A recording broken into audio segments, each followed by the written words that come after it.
किनारे श्यामपुर नाम का एक गांव था, जहां मछली व्यापारी हरि सिंह अपनी पत्नी के साथ रहता था। हरि सिंह की 3 बेटियां थीं, माया, गीता और सोनम। तीनों की शक्ल बिल्कुल एक जैसी थी। माया बहुत शैतान थी। वो अक्सर गांव के लोगों से उल्टा सीधा बोलकर घर भाग जाती। ए राम सिंह, तू गंजू टकलू चपड़ गंजू है। ए मौसी, तेरी शक्ल काली कुतिया से मिलती है।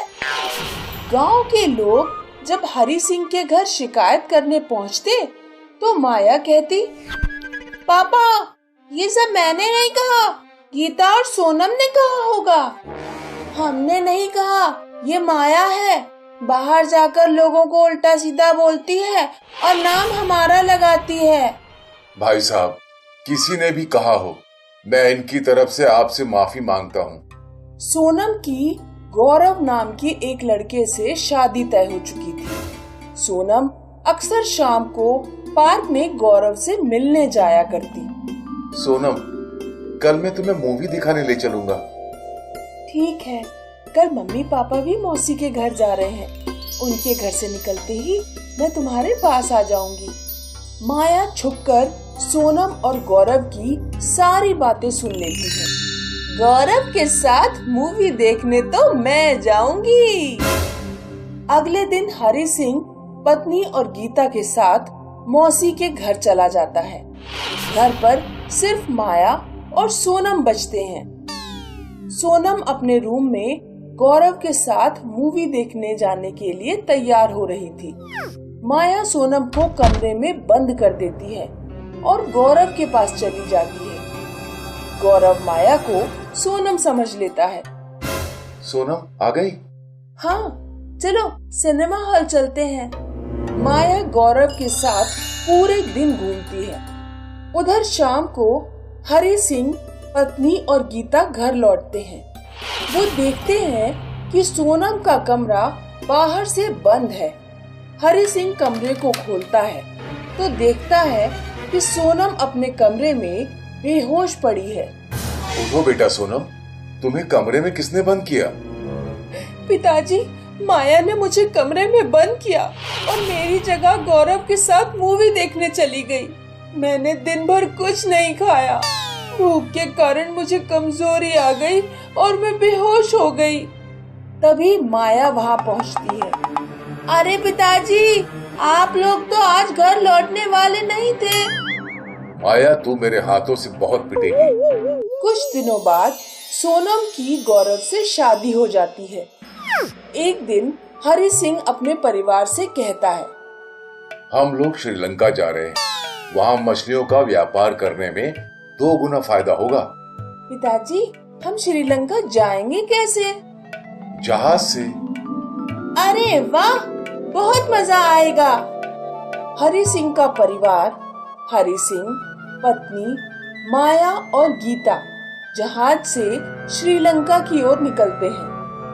जब जहाज बीचों बीच समुद्र में था तो समुद्र में तूफान आ जाता है। जहाज डूबने लगता है। समुद्र की लहरें हरि सिंह को उसके परिवार से अलग कर देती हैं। माया अपनी माँ के साथ बह जाती है और गीता हरि सिंह के साथ बह जाती है। माया और उसकी माँ को कुछ मछुआरे बचा लेते हैं। वे उन्हें समुद्र किनारे एक गांव तक पहुंचा देते हैं।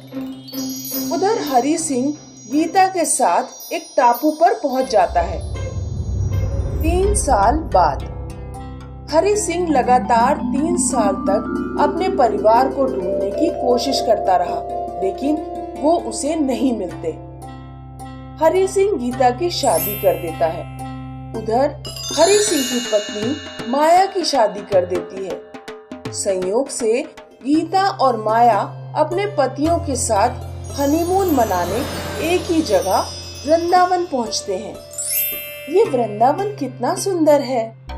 हाँ, तुम यहीं रुको, मेरे पेट में कब्ज बन रही है। मैं अभी मेडिकल से दवा लेकर आता हूँ। उधर गीता अपने पति के साथ होटल में होती है। मुझे बुखार आ रहा है, तुम जरा आसपास के मेडिकल से दवाई ले आओ।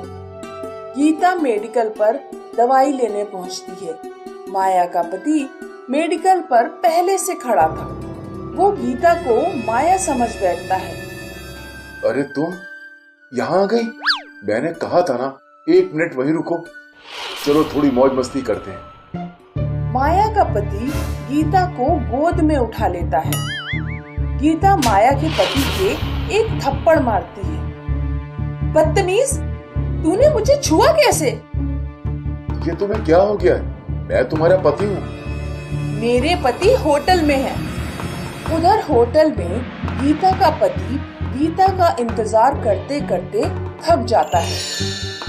वो होटल के बाहर गीता को ढूंढने जाता है। उसकी निगाह माया पर पड़ जाती है। वो माया के एक जोरदार थप्पड़ लगाता है। मैंने तुम्हें दवा लेने मेडिकल भेजा था और तुम यहाँ खड़ी होकर लड़कों को ताड़ रही हो। तूने मुझे थप्पड़ मारा? माया गीता के पति की पिटाई करने लगती है। तभी गीता का पति बोल पड़ता है। ये तुम्हें क्या हो गया है गीता? गीता का नाम सुनते ही माया सब कुछ समझ जाती है। लगता है तुम मेरी बहन के पति हो। वे दोनों मेडिकल हॉल पर जाते हैं। माया और गीता इतने साल बाद एक दूसरे से मिलकर बहुत खुश होते हैं। माया गीता के साथ हरि सिंह के पास पहुंचती है। अरे मेरी बेटी। फिर वे सभी लोग माया के साथ माँ के पास पहुंचते हैं। माँ गीता और हरि सिंह से मिलकर बहुत खुश होती है।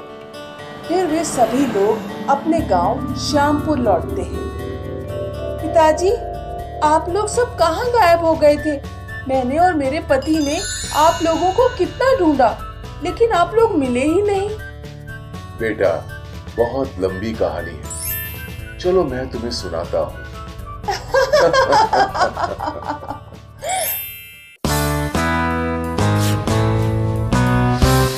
सतपाल सिंह भीमगढ़ गांव का सबसे अमीर किसान था। उसकी 2 जुड़वा बहनें थीं। एक का नाम था राधा और दूसरी का रचना। दोनों बहनें लालची और चालाक थीं। वो अपनी एक जैसी शक्ल का फायदा उठाकर अपने भुलक्कड़ ससुर को बुद्धू बनाती थीं। रचना बहू, मैंने तुम्हें कल 10,000 रुपए दिए थे तिजोरी में रखने के लिए। वो कहाँ हैं? नहीं ससुर जी, मैं तो कल घर पर थी ही नहीं। आपने राधा को रचना समझकर दे दिए होंगे। नहीं ससुर जी, आपने मुझे नहीं, रचना को ही पैसे दिए थे। क्या मुसीबत है, मुझे तो याद ही नहीं। मैंने दोनों बहुओं में किसे पैसे दिए? अब मैं पैसे किससे मांगूं?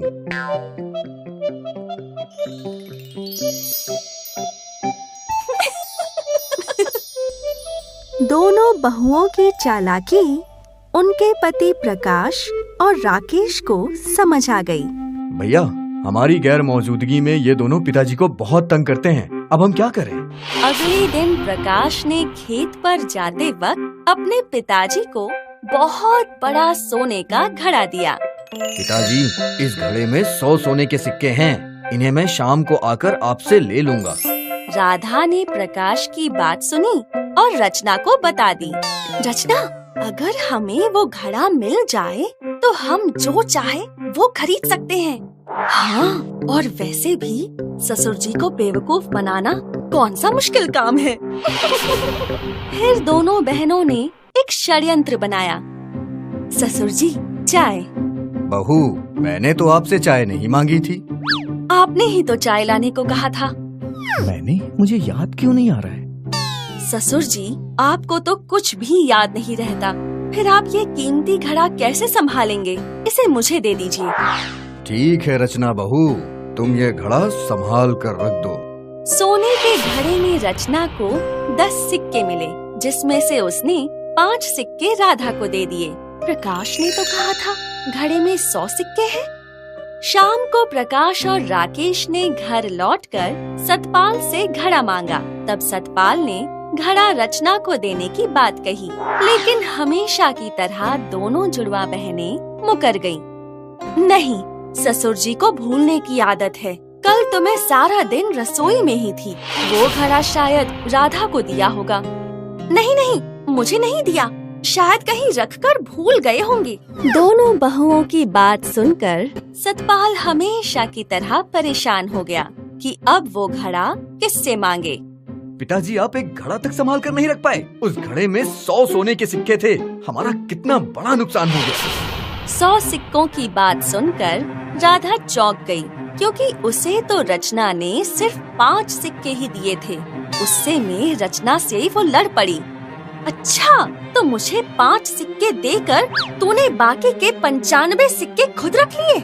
रचना, तू तो बहुत बड़ी झूठी और लालची निकली। मैंने झूठ नहीं बोला, घड़े में 10 सिक्के ही थे। दोनों जुड़वा बहनों के झगड़े में सच सामने आ गया और सबको पता चल गया कि दोनों बहनें झूठ बोल रही थीं। तो घड़ा रचना के पास है। तुम दोनों ने झूठ बोलकर पिताजी को बहुत परेशान किया। अब हम तुम दोनों पर कभी विश्वास नहीं कर पाएंगे।